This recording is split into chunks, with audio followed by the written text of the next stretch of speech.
1. I'm writing this now because I finally feel safe to. The first time I tried to tell a friend about this, I still lived in that house and started choking on ice cream of all things, and had a coughing fit that went on for literally 5 minutes. I'm certain there are some events I'll forget. If I remember, I'll add an edit. It's been over a year after my family and I moved out of our last house, July 21st, 2019. We were homeless for 3 months, but honestly, it was better than still living in that house. I was afraid for a long while that whatever malicious entity was there, that it would follow us. It would when we would visit other places. We moved into the house in 2000. Just a 3-bedroom house, single story, next to my stepdad's mother. Big yikes, she's a just no, but has no bearing on this story. My brother was born in 2001. I don't recall any particular paranormal events when I was young, but I do remember being scared of my closet. And the front bedroom that we didn't use. That bedroom would eventually become my room. I started getting reoccurring nightmares probably not long after my brother was born. One was of a merman in our pool. As I and my brother have grown older, I've come to realize my brother grew to look like the merman, and I'm not sure what that means. I befriended him in the dreams, and he pulls me under the water until I drown. I never dreamt past this. I'm glad for that. The other recurring nightmare was my brother falling into hell, always into hell. And we'd get home and he'd come back. But not right. Always harmful, always trying to kill us. I'd wake up as he chased me, this small child that would tear off our mother's limbs and burn at the touch. I had these nightmares well into my 20s. I haven't had them in a few years now, though. The first time anyone saw something, it was my mother. She was standing at the sink doing dishes or something, and looked out the window and she saw my brother, age 4 or 5, outside in the backyard. This startled her, and I remember being scared that he would drown in the pool because he almost did when he was 2 years old. We run outside. No one's there. He's not running around the yard like she saw, or near the pool. More concerned, where is he? We check the front yard, since there was a gate that connected the two. Nothing. We check the house, and eventually we find him, napping in bed. We wake him up, and I remember being confused. He had sleep lines on his face. He'd been napping for a while, so he couldn't be what my mom had seen. The second time was similar, except we both saw him. In the kitchen, we were prepping dinner, Mom trying to teach me how to cook. Over the counter, I see my brother's head, as if he ran into the living room. My mom tells me to go see what he's doing. And again, like last time, he was asleep. At this time, I was about 14 or so. I had a friend who previously told me about how her abuela would tell her stories of how a child's spirit can leave their bodies while they sleep, because they're not rooted to them yet. I don't remember exactly what it was, but I know I suggested it to my mom, and it was like an aha moment, like it clicked and made sense, even though she wasn't prone to believing that sort of thing. So we decided it was my brother. We accepted it. The first rule in the paranormal, as many people know, is to never accept the entity. Weird things became more frequent. More sightings out of the corner of our eyes. The rocking chair moving, weird cold spots. We live in southern Cali, and my stepdad was a cheapskate who avoided turning on the AC unless the temp got into triple digits. Weird things. But nothing particularly scary, and we just wrote it off, even when it started happening when my brother was awake. This goes on for a couple of years, and I have a second little brother at some point. They are their grandma's darling angels, and they go over and spend the night frequently. She lives next door, so this is easy. At some point, my mom is woken up by one of them. She knows it's one of them for 2 reasons. We children wake her up by tapping her thigh, and the hand was small, child size, not my hand. I am a junior or senior in high school by this point, also currently asleep, and my stepdad is out of state for work. When she turned to ask what was wrong, neither of her sons were there. They were at Grandma's house, but she swears she felt it, that she could still feel the hand after she woke up, because she didn't react immediately. Again, this was brushed off as my brother's spirit leaving his body while he sleeps. White people, and the things we imagine, no matter how absurd. But one thing was learnt. It could physically touch you. The second time it poked me in the arm. It was about 2 a.m. on a school night, and I had graduated a few months prior. I was sitting on the computer reading. This was the only source of light, when I felt a deep push in my arm of a finger. My brothers always did this, because it amused them to no end to see me jump, and I'd always jump and just swat my hand out at them. Just the same, I jumped and swatted my hand out, already asking, "What the hell are you doing up?" My hand hit something. Not anything physical, but it felt like a force. Like suddenly I wasn't moving my hand through air, but mud. Then it was gone. I didn't see anything in the computer light. I turned on every light in the house and checked on my brothers, both asleep in their bunks. Parents were asleep. Freaked out, I decided it was time for bed. I go through the house, turning off the lights, though I leave my bedroom light on while I go to the kitchen. It lights up enough that the light spills out of the room onto the front door, and casts dim light into the living room for me to see by. I walk back to my room, and I see a shadow, a black mass is the only thing I can call it, move across the door in the light towards my room. Our front door was 6 feet 7 inches tall, I've measured. It was taller than the door. Suffice to say, it took some time to build up the courage to go to my room again. When I went, nothing felt particularly off. So ordinary, compared to the fear that still made my heart pound. But I convinced myself I was just tired, and sat on my bed. You know how when you sit on a bed, the sheets pull down to where you're sitting, towards the weight, so it forms creases? Well, I sat on the bed and it does this. Except something else is on the other end, because the creases form going from me to the other weight. The weight doesn't move. It's not visible, but something is on the bed. I do not sleep in my room that night. The next I try to recreate the shadow. That is just a trick of the light. I cannot in any way recreate the shadowy mass. I then tell my mother that whatever entity was in the house, that it was not some bullshit like my brother's soul leaving their body. I'd been obsessed with ghost shows. I knew what a shadow figure was, evil, and I told her as much. The interactions after became more frequent, and weren't so light-hearted anymore.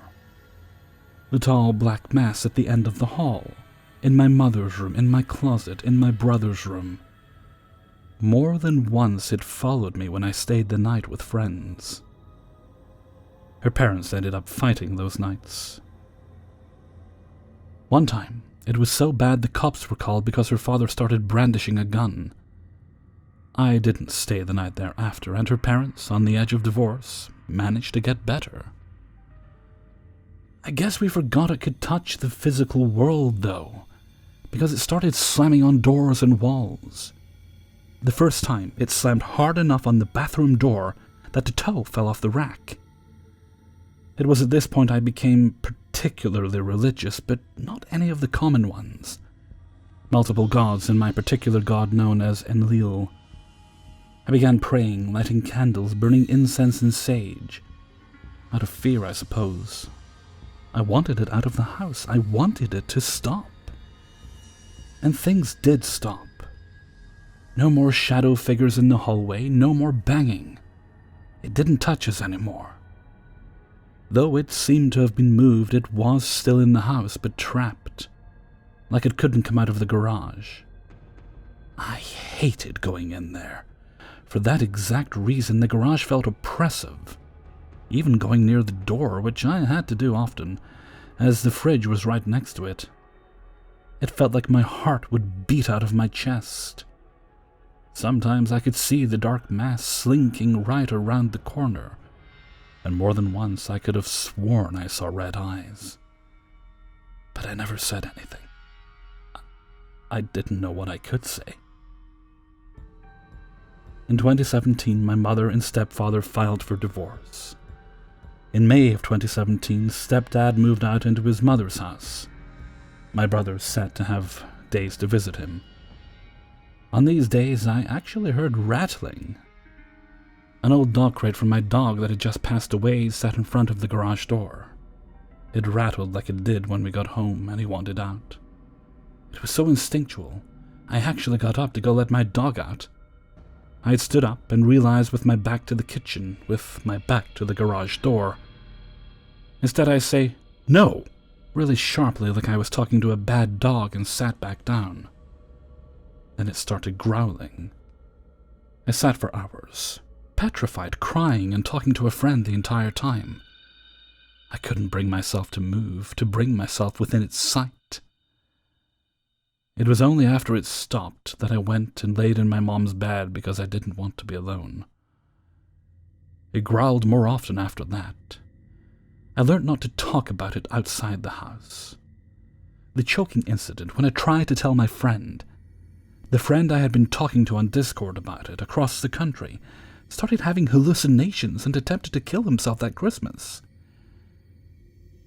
It wasn't safe to talk about it outside the house, but it felt safe inside. And one night, in front of the TV, when the entity hadn't been growling and I hadn't seen the red eyes in a month, I decided to bring it up. We were watching Ghost Adventures at the time, which I think spurned me on. We have a shadow figure in our house. My brother, who I was talking to, didn't turn away from the TV. Yeah, I know. I don't remember reacting much, though I'm pretty sure I went, "What?" He turned to look at me, then looked past me into the kitchen. I will always remember what he said because it felt both validating and terrifying, confirming what I didn't want to believe. That thing behind the fridge has red eyes. I remember feeling like my stomach was in my throat. And the dinner wasn't far behind. I really thought I was going to throw up, and I think he looked like he would too when I confirmed it. "You've seen it too?"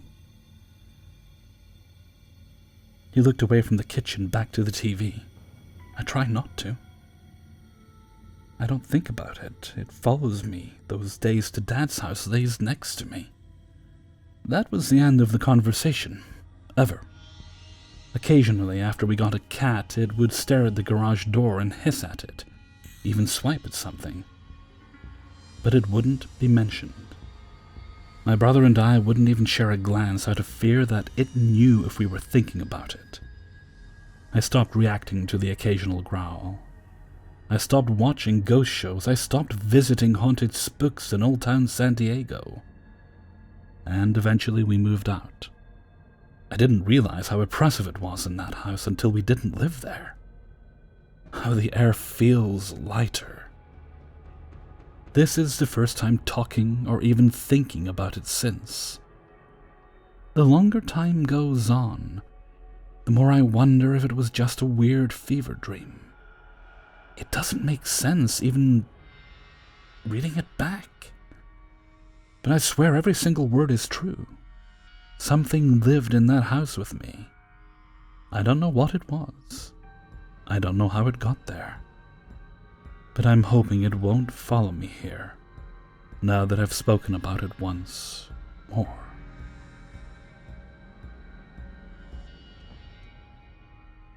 2.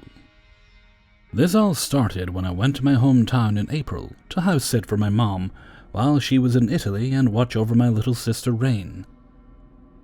My older sister Anne decided to join us when she found out money would be involved. A bit of backstory is that Anne always bullied my little sister and I when we were younger, so neither of us were particularly happy to have this happen while my mom was gone for a week, but we decided to grin and bear it since she was also homeless. Now, it was super hard dealing with Anne almost the first day of us living under the same roof. She decided to fight my younger sister the second day, and I wasn't going to let that happen, so I held her back, which I feel like probably made her grow some resentment towards the both of us. We were constantly walking on eggshells around her out of fear of her blowing up, and she was always angry.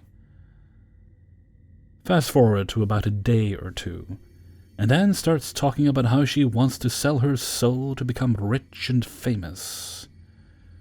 She asked for my help because she knew I knew how to astral project, and assumed I was on the evil side of things, which I'm not.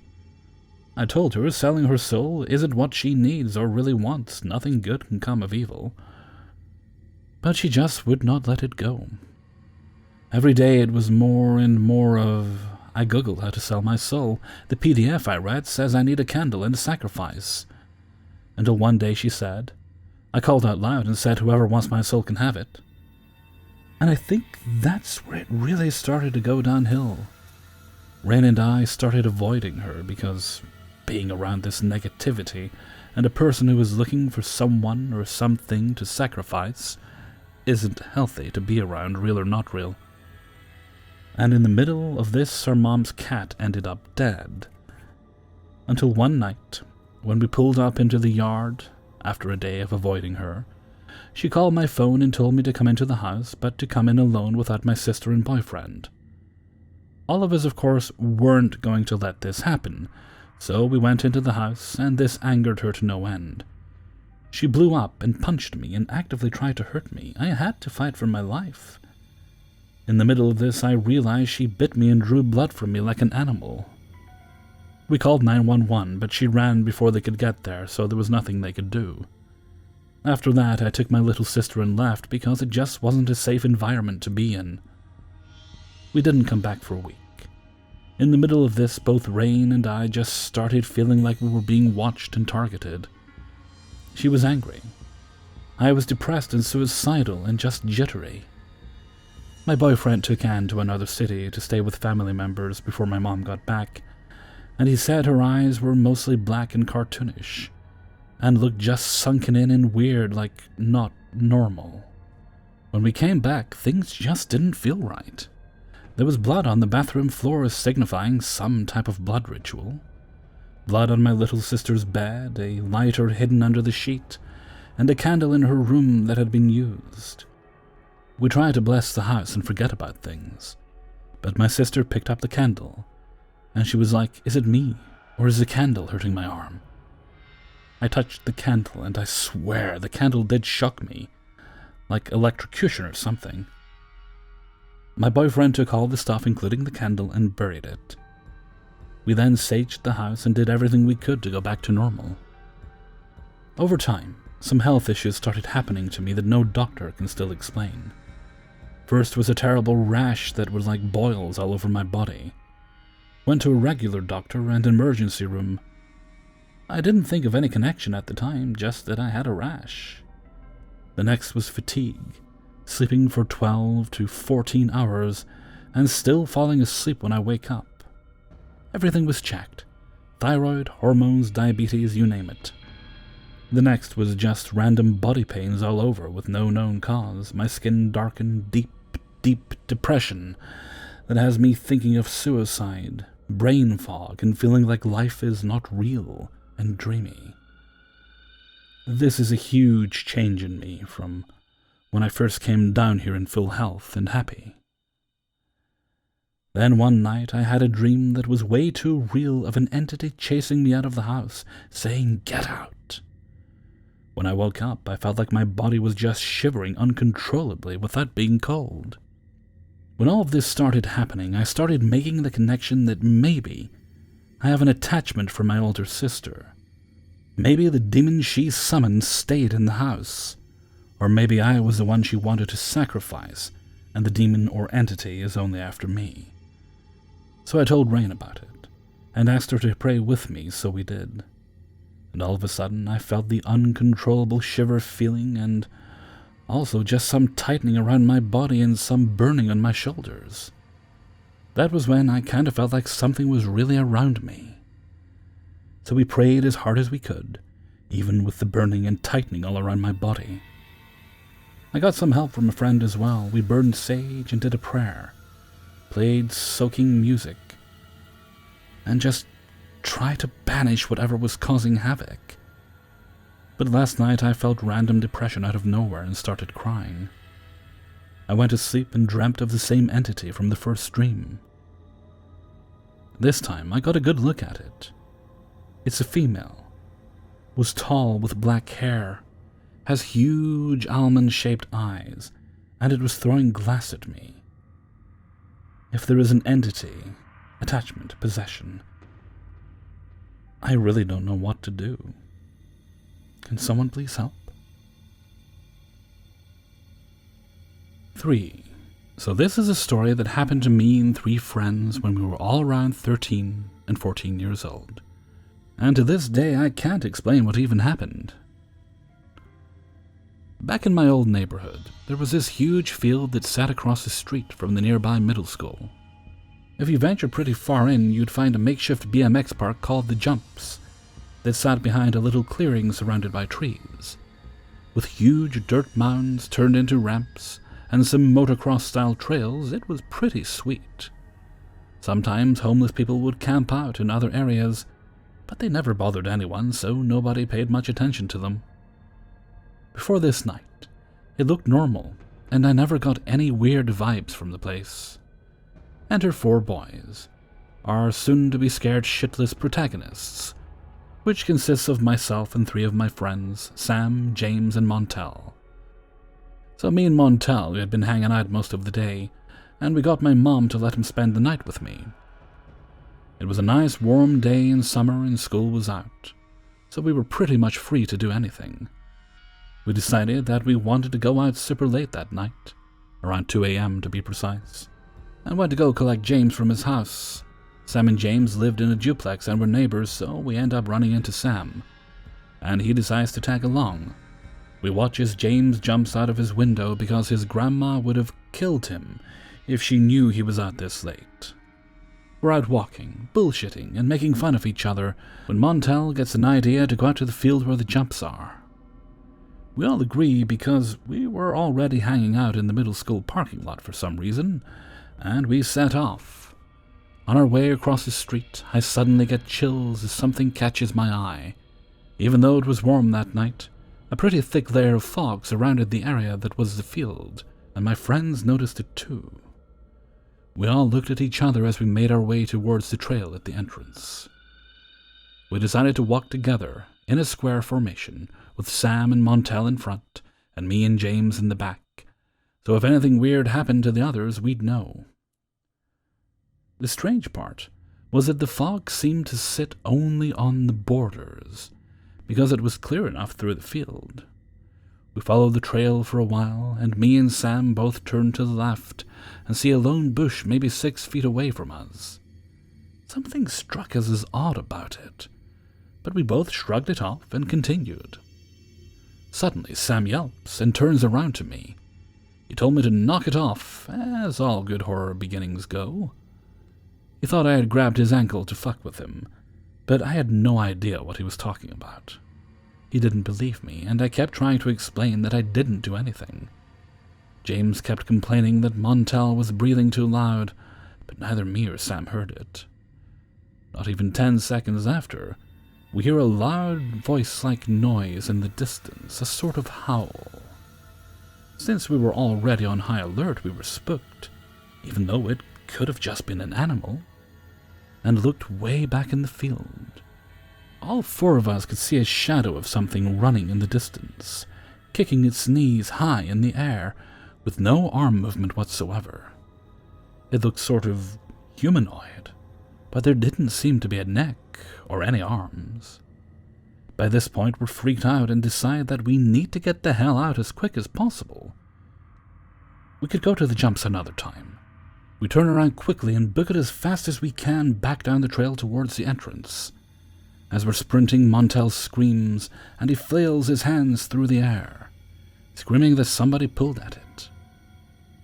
Me and Sam both look into that same spot from earlier, where the lone bush stood, but it was no longer there. We finally make our way out of the field and race back across the street to the middle school. We stop to take a breather and try to make sense of what just happened. Since our neighborhood was so close to the school, we cut through the back and made our way back towards home. Once we entered what we thought was safety, a loud, blood-curdling scream echoes through the atmosphere, and we didn't stop running till we got back to my house. We had no idea what to make of it, but we decided to part ways for the night. James and Sam head home, and Montel and I sneak back into my house and into my room. The next day, we still had no explanation, and it still remains a mystery to this day. I don't talk to any of those guys anymore, but I sometimes wonder if they think about that night like I do. 4. Recently, I have been experiencing some things that I'm just trying to understand. It all started one night, which was like every other night, in my room, around 9:15 p.m. I was getting ready to go to bed, and for some reason, I just felt like I was being watched.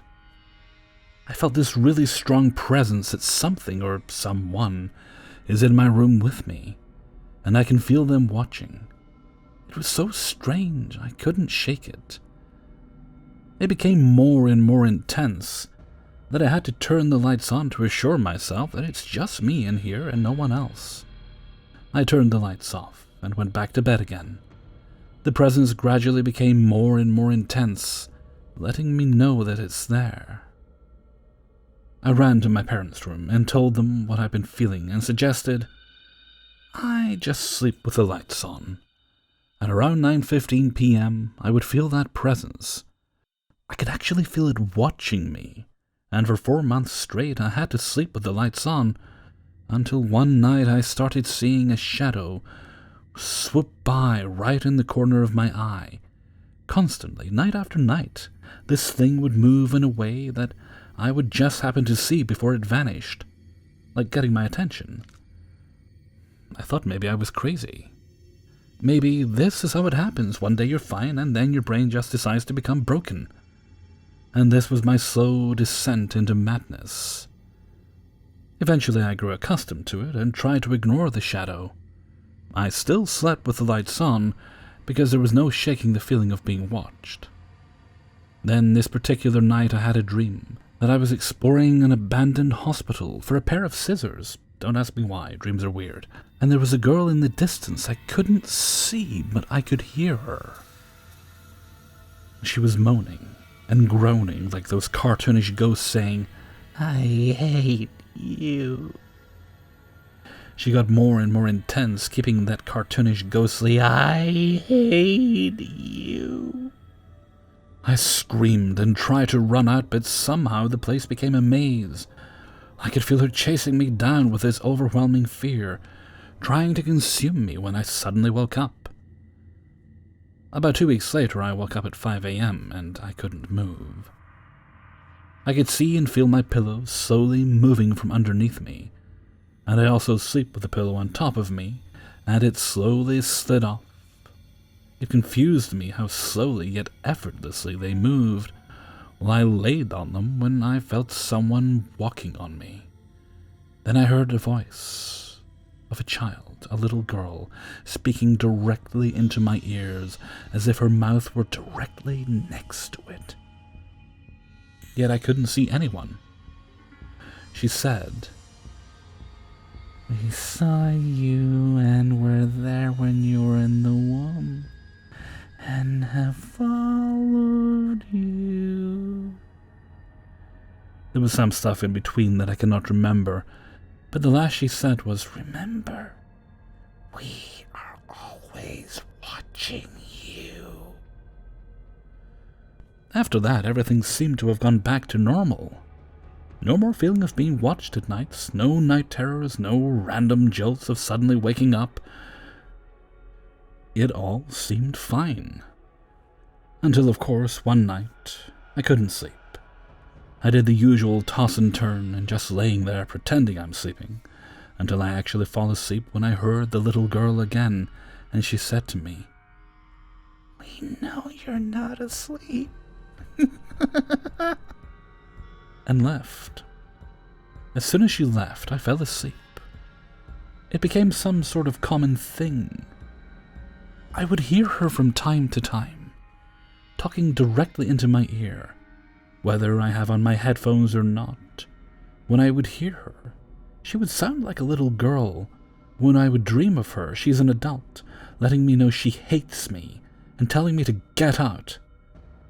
And the strange thing is, I just recently moved to Canada, and she's still telling me to get out, and she hates me. I'm already not in the house. Where does she want me to get out of? Why is she saying we?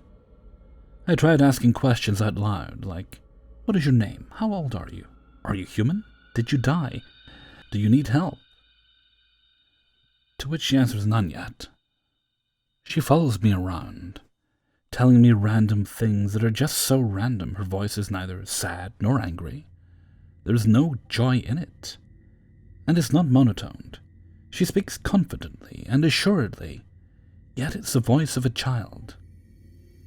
But one thing I've noticed is that lately I see things before they even happen. I've learned not to question it anymore and somehow know them before they ever happen. And for everything I somehow magically get to know, I have immediate karma. Something bad happens right after where it actually threatens my life or others around me. And if I wish good or bad for someone, it happens. I've never seen her face. I do know she has on a white dress and long, wavy blonde hair, and as an adult, when I do dream of her, she has on black clothes and straight black hair. Sometimes she appears like the cartoonish ghost figure like in Scooby-Doo. You know, some blonde hair, white robes, it looks like it's been ripped up. But her face is very skeleton-like. It sounds all too foolish to be real. I have nothing to gain from all this. All I want is help and answers. If anyone has ever experienced anything like this, or has an idea as to what I should do, because I'm not sure if my life is in danger, or if this child needs help. My dream always ends with someone aggressively banging on a door. I can't really see the door because it's so hazy and faint, almost surrounded by darkness, but it's a wooden door. I have no idea how it stays closed from the beating. Even after I wake up for a few seconds, I can still hear the banging. And then it fades. Or if I'm trying to sleep, I constantly hear a newborn crying. 5. My hometown is a medium-sized town in eastern Oklahoma. It lies inland, deeded by the federal government to the Creek Nation. There's a lot of history there, since the town has been occupied by fur traders as early as 1806. I'm a female. I had 2 younger brothers and a younger sister. At the time of our story, I was 18. My siblings and I are close in age. About 6 blocks from our house was this beautiful 2-story abandoned house. I don't know how long it had been abandoned, but the house was built in the historic district. Most of the houses along these streets were part of the campus of a local college. My youngest brother was a daredevil and loved to think up things for us to do, usually stuff that would get me and my other siblings into trouble. One day, my brother's best friend, my boyfriend, and my girlfriend came over. Freddie suggested we go to the abandoned house and play hide and seek. Lizzie, my sister, and I headed upstairs. There were 6 bedrooms and 1 bathroom. Off the hall was a sunroom that stretched across the back of the house. I hid in there, while Lizzie was hiding in the bathroom. I noticed there were about 100 paint flecks in all different colors on the floor, like someone had used the room for artistic painting. We'd been upstairs about 5 minutes and still hadn't been found. Then Liz stepped into the sunroom. "Were you just arguing with someone? I heard yelling." "No, just me," I said. "I wonder what—" Suddenly there was a bang, and the sound of something very heavy fall. Liz and I looked at each other. A woman screamed, the scream of a woman who was quite terrified. Another bang, and another heavy object falling. "No!" a woman cried. "No, don't!" Another loud bang and silence for about 2 minutes. Then the sound of a chair falling over, and the snap of a rope. Liz and I couldn't get downstairs and out of the back door fast enough. I am not a runner. I used to be able to walk for miles, but I was so terrified that I ran 6 blocks home without stopping to take a breath. Lizzie and I walked to the library about a mile from our house and got into the microfiche files. We weren't sure about a date for what we heard, but we decided to go back to the days when the college was downtown. We found a story that took place in the early 1900s. An artist lived in that house with his wife. One afternoon he decided to go across town to a park and do some painting. It started getting cloudy, so he packed up his stuff, got in his car and drove home. He found his wife and her lover in bed. He shot them, then hung himself.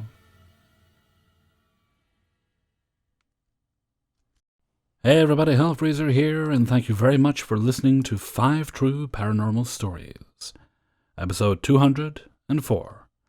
And thank you very much to everybody who allowed me to use their stories in this video. Okay, let me see. This goes up on Friday? Yeah, Friday. You'd think I know what Paranormal Day has been out. Okay, so we will likely have a stream of some description on Saturday. No idea what form it's going to take yet. Getting a bit bored with the gaming streams. I'll have to see if I can come up with something else. Maybe something that gets people a bit more involved, eh? Or I could switch up my stream day, maybe to Sunday, do it a bit earlier. I like to shake things up every now and again, keeps everybody engaged. Okay, with that, I'm going to head off for now. So until next time, thank you very much for listening, and take very good care of yourself.